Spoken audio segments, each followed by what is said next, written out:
প্রথমে ভিডিওটার মজা নাও, তারপর কমেন্টের মজা নেবো।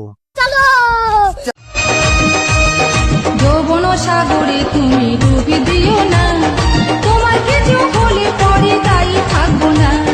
যৌবন সাগরে তুমি ডুবি দিও না, তোমার কিছু হলে পরে आइए देखते हैं बैठचंद मजा आएगा। বেগুন দিয়ে কি হবে বৌদি? বেগুনটা ভেঙে যাবে বৌদি, তারপর আরো বিপদ হবে। अच्छा তো আমি বুঝতে পারলাম, কিন্তু বেগুন দিয়ে কাজ চালিয়ে নাও। সাঁতার কাটতেও পারি বুঝলে বৌদি।